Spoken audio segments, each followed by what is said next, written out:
Self-presentation, which is also called impression management, is a process where we try to control the impressions that other people form of us. So these efforts to control impressions may influence like the hairstyle we choose or the clothes we wear, how we conduct ourselves in social situations. So to record this lecture, I changed out of my grungy farm clothes into something a little bit nicer because I want to present myself as professional, as somebody who knows what they're talking about, as somebody who you guys should listen to and take seriously.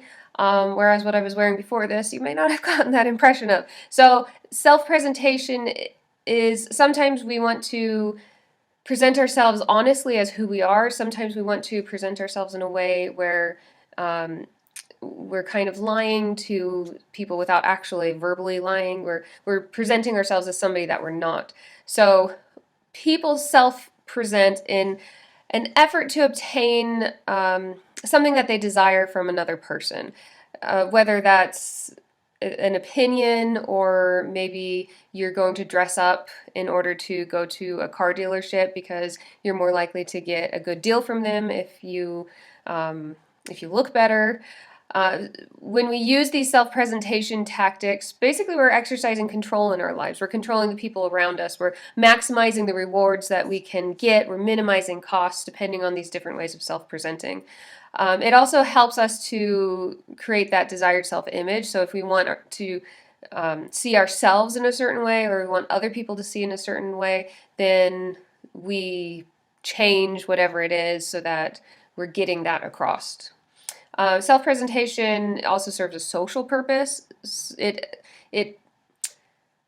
it assists others in knowing how we expect to be treated. So, for instance, my mom always says to make sure that you dress well when you take a plane at the airport because you'll be less likely to be searched than if you're wearing something, not so presentable.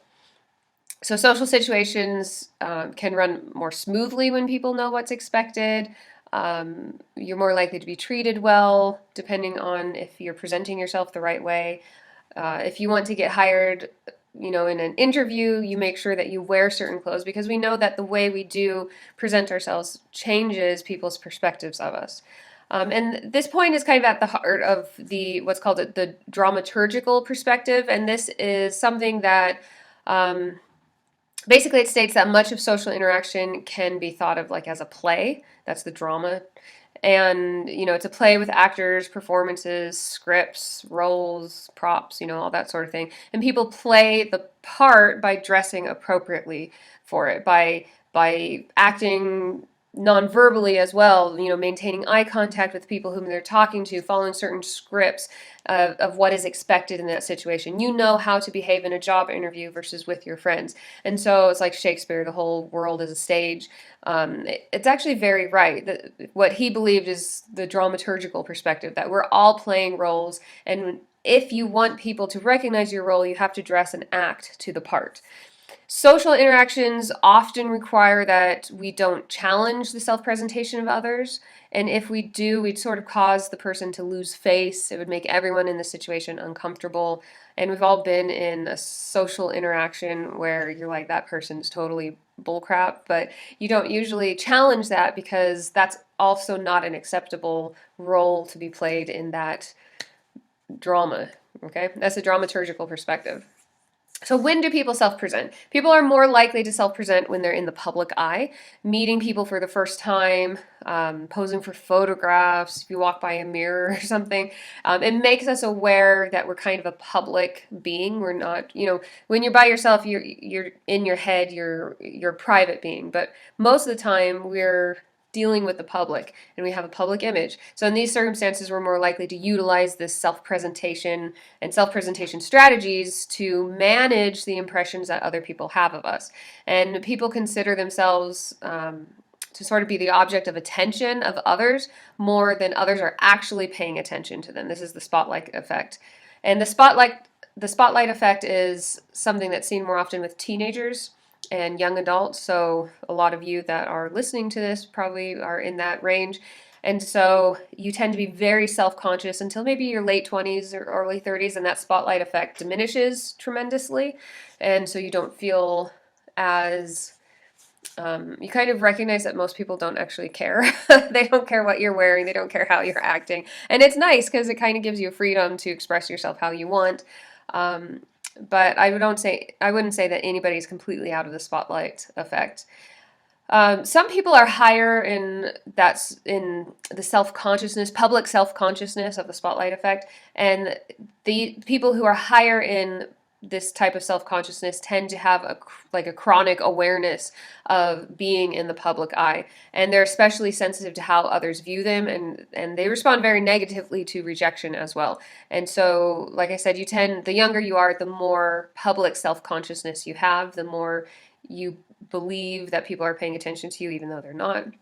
And then the older you get, the more you get out of that. But some people are just more naturally likely to have public self consciousness.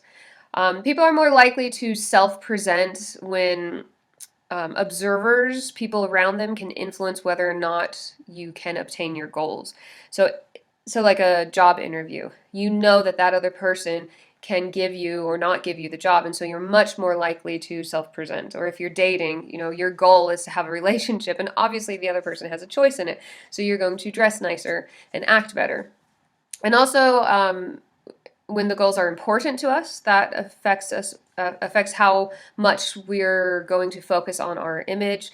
And also when we think that the people around us have impressions of us that differ from the ones we want to project. So like when you're around your family, you might wear PJs all day and not brush your hair because they know who you are and it doesn't really make a difference. But when you go out to the store or to a job interview or on a date, you're definitely not going to be wearing PJs and have your hair scruffy because the impression that the people will get of you is not who you actually are. Okay, so 3 things that make you more likely to self-present. The observer or the person around you can influence whether or not you obtain your goals. Those goals are important to you. And 3, when you believe that the person around you, the observer, has an impression that differs from the ones that you want to project. Okay, those are the 3 things that really affect whether we do whether we care about our self-presentation, whether we self-present. There's also people who are high in self-monitoring, and this is a tendency to be chronically concerned with your public image. And people who are high in self-monitoring are more likely to adjust your actions to fit the needs of the situation. And people who self-monitor are almost always motivated to self-present. They're they're like attuned to emotional expressions of others, and they'll change their behavior, they'll change their actions to fit the situation. So who's high in self-monitoring? Women tend to be higher in self-monitoring, although men certainly do it too, but women are more likely to do it, probably because we're taught to do it. That's probably at least part of it. Also, personalities. Some personalities are much more likely to self-present than others. So if you have taken a Myers-Briggs type inventory, which you should because they're fun, if nothing else to take, certain personalities are really low in self-monitoring. Like for instance, if you're an ISTP, you're probably going to be pretty low in self-monitoring. ENTJs like to pretend they're low in self-monitoring, but they're not. ENFJs, I'm an ENFJ, so if you have any idea what I'm talking about, then you understand that. We're really high in self-monitoring. So ENFJs have a personality type that picks up on other people's emotions very easily, and they also have a drive to help people. And so because of that, ENFJs sometimes have an issue of they're like social chameleons. They'll change who they are and present to the people around them what they want the person to see, usually in order to help them. However, if an ENFJ goes bad, usually cult leaders are an ENFJ. So if I ever become a bad person, I might start my own cult. But the reason why they make such good cult leaders is because they can pick up on people's emotions and thoughts so easily, very easily. It comes intuitively to them. And also they're excellent at manipulating their self-image in order to manipulate the other person to achieve the goal that they think is best for that person. And if you think what's best for the person is to drink the Kool-Aid, then that could be very problematic. And if you don't know about drinking the Kool-Aid, don't worry, I'm going to assign a video so that you know what that is all about. You probably use that phrase, but you may not know why you use it. But you will learn by the end of this class. All right, so let's talk about the nature of self-presentation. People have multiple selves. So you might be a mother, a student, a friend, I don't know, a teacher, whatever. You have all of these different parts of yourself. And self presentation usually takes the form of presenting those selves that are most appropriate to the given situation and to the given goals. So if you're a teacher, you're going to present the teacher side of yourself. Versus if you're a wife, you might act differently than when you are teaching. And depending on what your goals are as well. So it depends on the situation, depends on the goals. For example, you might exaggerate your good qualities to a new group of students. It's your first day in class, and so you're not going to go. Hopefully, you're not going to go around and tell everybody all of your personal problems. You present the good part of yourself, and that's what's expected as well. If you go around and tell your problems right off the bat, then people think you're really screwed up. And it's one piece of dating advice. Like on the first date, you don't tell the other person everything that's wrong with you. At least wait, until a second date. Don't do it on the first one, because we expect you to exaggerate your good qualities when you initially meet somebody. That's the dramaturgical perspective that we have roles to play. So anyhow, self-presentation involves presenting the side of ourselves most relevant to the goals at hand, and maybe exaggerating those qualities consistent with those goals so that you maximize the positivity of the impressions that other people form of you, so that you maximize the chances of reaching those goals. Now, that's assuming that your goal is always something positive. Some people like to self-sabotage, and so they may over-exaggerate the negative sides of themselves so that people view them poorly. Like if you're afraid of getting hurt, then you're not going to present the best side of yourself because you don't want to be vulnerable. So you might actually present a negative side of yourself because your goal is to protect your vulnerabilities. So despite our best efforts, self-presentation may not have good goals. It may also not be successful. You may not achieve what you're trying to achieve. Sometimes we're not able to create or manage the impressions that we desire, no matter how hard you try. And at other times, you may accidentally acquire an undesired impression because of something you do or something you failed to do. And so you're trying to create this good impression of whatever sort, but maybe you're not good at it, or maybe you mess up and you do it wrong. Like for instance, I met a friend. Well, luckily she's still a friend, but I met this girl from England, and we were talking about like physical looks, and I said to her that you could tell that she's of English heritage because she has flatter cheekbones. And I never considered that was insulting, because I guess high cheekbones is more like it's more of a beauty standard. And I said she doesn't have high cheekbones. Well, I didn't say she didn't have high cheekbones. I just said she didn't have as high cheekbones as what you often see in America, because the English, like I'm partly Native American, so in my head I'm thinking Native American cheekbones, which are like really really high and tend to be larger and more exaggerated, and so she obviously didn't have that, and she's like, well, thanks a lot. And I'm like, I'm sorry, I didn't mean to say anything negative. So sometimes when you're trying to present a good image, sometimes you screw it up. Sometimes you say stupid crap and you mess it up. And some personalities are actually better at this. I might actually assign that Myers-Briggs inventory for you guys so that you have an idea of what I'm talking about. But some personalities really suck at self-presentation. ENTJs tend to be pretty bad at presenting anything other than sort of like a rough exterior. They tend to really be good at trampling people and bulldozing people and not picking up on their emotions very well. So ENFJs are probably the best at it. ISTPs are pretty bad. I said that already. ESTPs, anything with a P in it tends to be good. But okay, I'll stop talking about this because probably you guys don't know what I'm talking about. But I will assign you that test so that because it's interesting. It's fun. All right. If you do fail at your self-presentation, then there are costs to it. So in my situation, luckily, I did not ruin a new friendship because we're still friends. And dang, that was a long time ago. That was almost 20 years. So we've been friends for a long time. But you might lose a job. You might not get a job you're interviewing for. You might, if a date doesn't go well, you don't get that boyfriend or girlfriend. So there's costs for presenting yourself poorly. If you're pulled over by a cop, there's a chance you could get out of a ticket if you self-present correctly, and if you don't, then you get that ticket. So there's failures, there's costs for the failures. Sometimes the costs are psychological.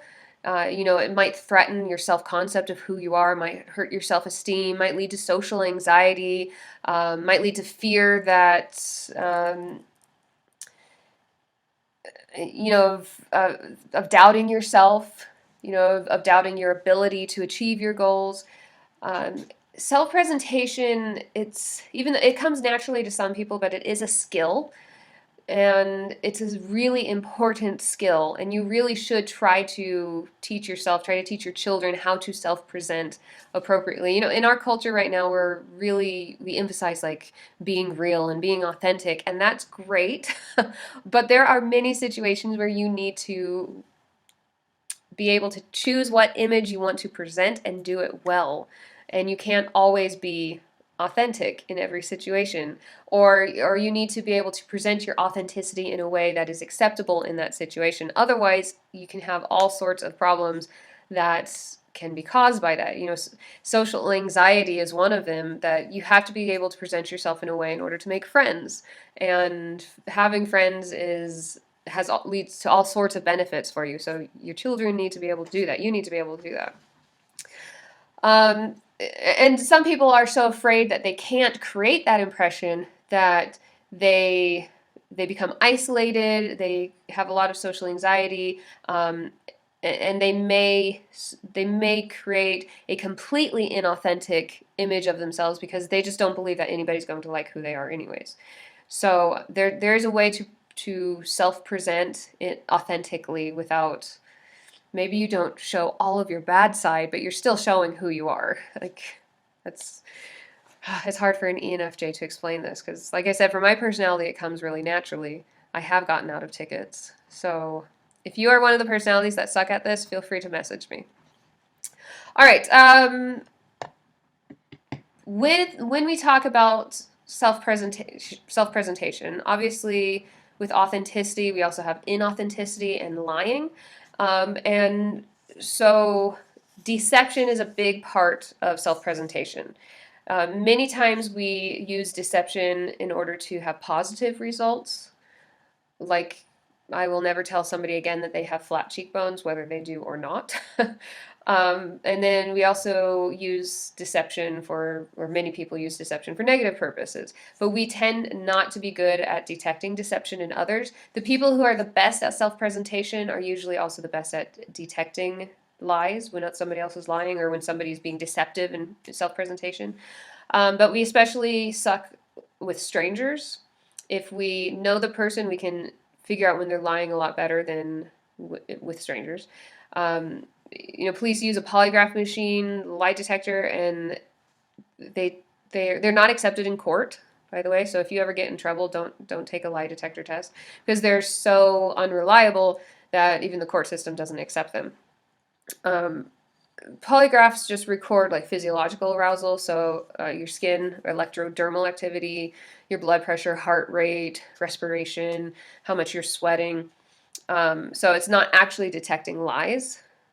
And there's no specific pattern of this physiological arousal that says when someone is lying. It's simply this person's nervous, so they might be lying about it, or they could just be lying. I think lying and deception is an important part of life. I know that's the cult leader in me coming out. But there are times when maybe you shouldn't be so honest and tell people all of the truth. I don't want to call it lying, but it's self-presentation management. You do need to manage your appearance to others. I do a lot of work with domestic violence felons, and for some reason this is a big issue with them where, like, why does it matter if I dress nice or not? People should just see who I am. And yes, that's very idealistic, and it would be nice if that's how it was, but that's not reality. Like, people see that you're in some ratty old stained t-shirt and your clothes are falling apart and your hair's a mess and you haven't taken a shower in a week, and they think you're insane. And that's just the way the human mind works. So Self-presentation is important, and it's not something that is ever going to go away, and basically you just have to accept it and deal with it because that's just how it is. And then you need to learn to be good at it. Now, again, I don't think you should use it in order to manipulate people for something that's bad for them, but I do think that self-presentation can, yeah, it is a good thing in some ways, in many ways. So when you are liked by others, you're more likely, they are more likely to like excuse your mistakes, to do extra things for you, to help you out, to overlook the negatives of your personality. And so because of this, we do a lot of things with our self-presentation strategies to be liked. And that is called ingratiation. I'm sure you've all heard that term. You ingratiate yourself to somebody else. And that's doing something in an attempt to get others to like you. One method for ingratiation is to express liking for others. So, however, you have to be subtle about this. If you go overboard, then people think you're a suck up and they don't like that. But expressing like towards another person is hugely powerful. As a matter of fact, it's so powerful that cults do this. It's called love bombing, and they just act like you're the best thing ever. It's great to meet you. It's so wonderful, and everything about the situation and you in particular is just a great thing. And many people say they almost felt euphoric during their first cult meeting, that people were just so nice and they felt so accepted, and it was just a wonderful feeling because we like to be liked. It makes us feel good when other people like us. So if you want to get somebody to like you, then you show them how much you like them because people like to be liked. So some things you could do, you could like ask for advice. People love to be asked for advice. It makes them feel like you respect them, like they're intelligent. It releases all sorts of good chemicals like endorphins. Complimenting some aspect of their performance of what they're doing. So like if you're a musician, wow, you played that so well, or your drawing is so pretty, or I love what you did with your hair, or something like that. By the way, if you are a man, stop complimenting women's physical features because it makes them feel uncomfortable. So it's the performance specifically, what they're doing. So if you meet a girl that you're interested in, instead of walking up to her like a creep and saying, your eyes are so beautiful, uh, then say, like whatever they're doing at the time, like the way you handled that last creep that complimented your eyes, I was really impressed with that. So there's something about the performance that seems, it's personal yet impersonal enough to not be threatening. Okay, whereas when you are complimenting her physical features, then that comes across as threatening because it's so physical, so sexual, and it's like, dude, I just met you, like, back off. So there you go. Good dating advice for you guys there. However, once she feels a little bit trusting of you, feel free to compliment away on how she looks physically because now there's some trust there and it doesn't feel quite so threatening or threatening at all. Another thing you could do is you could express how much you like the person through nonverbal behaviors. So this is weird, but it's true. Mimicking what they do nonverbally. So if somebody scratches their head, then you wait. You can't do it right away. You wait, what does the research say? I think it's 3 seconds. So you wait a number of seconds, and then you scratch their head. And then they cross their arms, and you wait a few seconds, and then you cross your arms. And if you're doing the same behavior as them, then research has shown that the person will actually like you more, even though they don't realize that it's going on. Now, if they realize it's going on, this is why there has to be a delay. If they realize you're mimicking them, then their impression of you will become more negative. So there has to be a long enough delay that they don't notice what you're doing.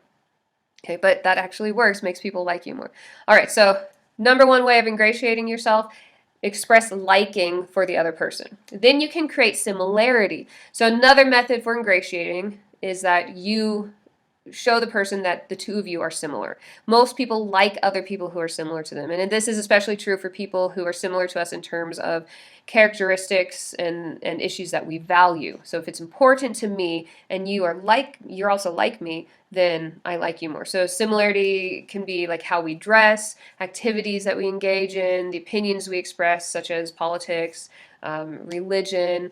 I was once dating a guy and I was at his house and he had a roommate and I saw there's like one of those plastic, 6 packs thing, and all of the little loops had been cut, and I was like, I pulled it out of the trash can and I'm like, oh, that's so great. You cut this. And, just like it impressed me because for me, like environmentalism and taking care of animals and stuff is important. And he's like, oh, no, I didn't do that. My roommate did that. And I was like, you should be dating your roommate. It was so disappointing.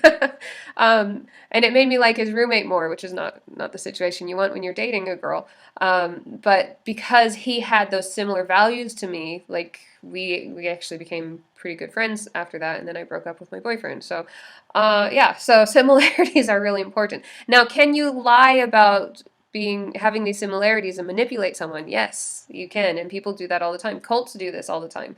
They make you feel like you have these things in common that you may or may not have. And cults will oftentimes pick up on something that's important to you, and they'll find a cult member who has those similarities, and they'll send that person in to interact with you so that you feel more connected to the cult.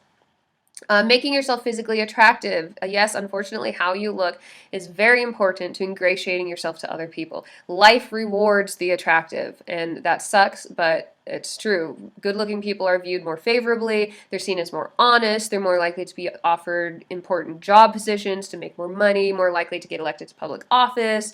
If they get in trouble, then they're more likely to receive bail or to have lower fines. So it's called the halo effect, and unfortunately we just naturally, somehow biologically, are programmed to see good-looking people as better. Okay, you want to be around them more, you believe they're better people, and obviously that's not always the case. As a matter of fact, probably, and I have no statistics to back this up, but it's my personal opinion, I would guess that people who are better looking are probably more likely to be jerks. And yet somehow we don't believe this. And you may think that's not true for you, but I don't believe you, unless you're good looking, and then maybe I believe you. I'm just kidding. But there was an experiment that was done where they took politicians and they had people vote on politician A or politician B. And they would just like press a button for which person they voted for. And it was just flashed in front of their eyes for a split second. And then there was another pair and another pair and another pair. And they just quickly had to, split second reaction, pick the person. And what they found was that people overwhelmingly picked the good-looking politician, and overwhelmingly they were correct that that was the person that got elected. So the good-looking politicians are the ones that usually get elected, and we've never had a president under 6 feet tall. And I wouldn't say that our presidents have exactly been the best-looking people, but overall we have picked people who are not exactly ugly. I know there have been quite a few exceptions to that, but there's something about them. They usually have a certain presence and so on. So they tend to be people who are rated as more attractive. Maybe not like gorgeous or whatever, but there's just something, attractiveness is not necessarily good looks. There's also charisma and things like that. So even Trump, I would not say Trump was, he's not my type, but he certainly does have a charisma and a presence to him that attracted people. All right, and then another way of ingratiating yourself is projecting modesty, and this is something that we don't usually mention in our society. We tend to like people who are modest about their success, and I know I just mentioned Trump, and doesn't work for him. But then again, he didn't ingratiate himself to at least half the country, right? So, and a lot of Republicans will say, basically, if Trump had been more modest, then he could have gotten more people on board and he probably would have been reelected. But he wasn't modest, and people didn't like that. Even Republicans didn't like that about him. So projecting modesty is something that really does make other people like you. So in general, people who downplay their success are liked more than people who boast about them. This technique is really only successful to the extent that modesty is perceived as sincere. And there are some cultural variations in perceptions of I can't speak, in perceptions of modesty. But if you believe somebody is being falsely modest, then that decreases your liking of them. All right, so how to ingratiate yourself: express liking for the other person, create similarity between you and them, make yourself physically attractive. And you'll also note that cults, their recruiters are always good looking, and then project modesty. Okay, so do those 4 things and you're more likely to make a friend. Gender also plays a role. The desire to be liked, to ingratiate yourself to others, appears to be more important to women than to men. And in general, women are more likely to use ingratiation tactics than men are. Men are somewhat more concerned with other self presentation goals, such as the desire to be viewed as powerful, desire to be viewed as dominant, and women aren't so concerned about being viewed as powerful and dominant, generally speaking.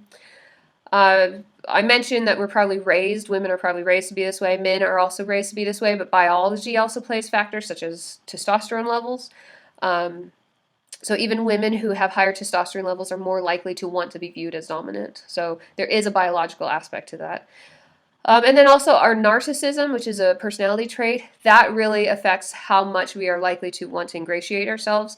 Um, People who are narcissistic, like Trump, are less likely to project modesty, have reduced empathy for others, have a heightened desire for admiration, a need to maintain a grandiose self-image. People high in narcissism might find it more difficult to project that modesty. Even if they have it, they don't get it across very well.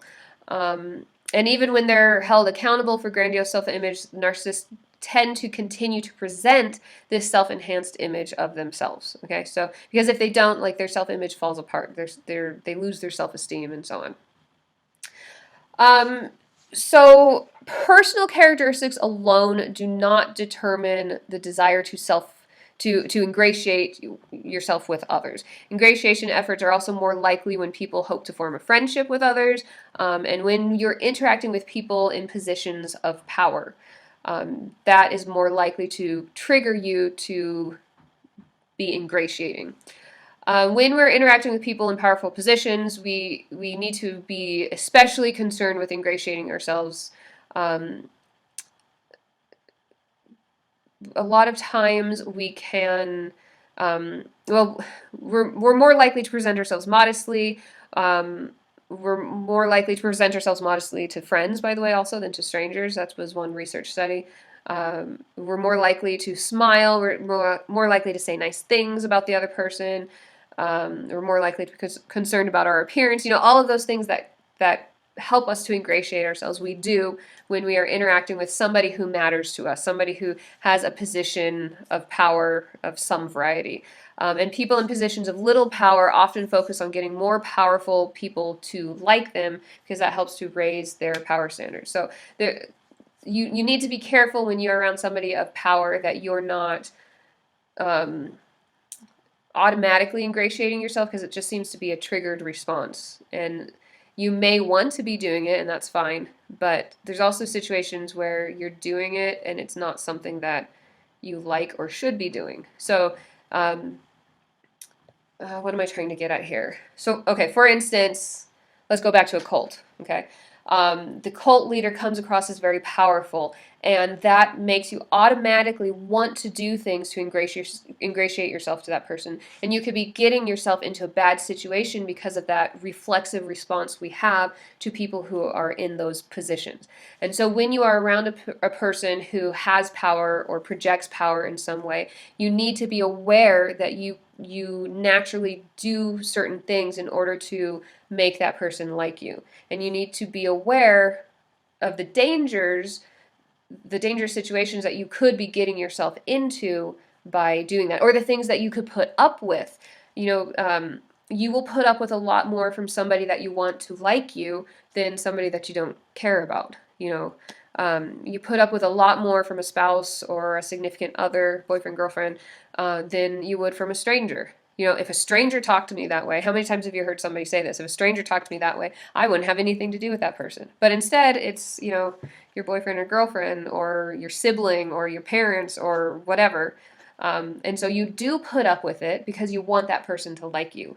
Okay, so you can see the danger in reflexive need to ingratiate ourselves to people who are good looking, people who are powerful, and so on. Okay. Ingratiating yourself can also be problematic when you have multiple audiences. And so basically you have multiple people that you want to like you. And how do you create similarities when there's that sort of diversity? So getting others to like us can be difficult when people have opposing values. There's more than one person and the values are opposing.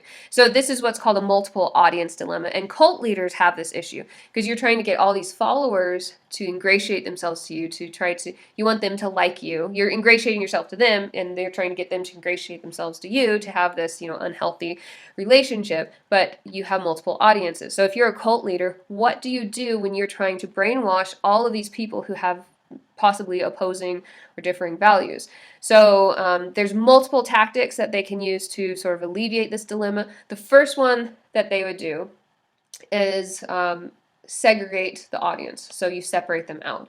And you'll hear this in the cult book that you're reading. He mentions this when he joined the Moonies, that they would be put into different groups. Or when he became a recruiter, he put people into different groups so that you could basically group people by their values. So you could act one way to this group, you could act a different way to another group.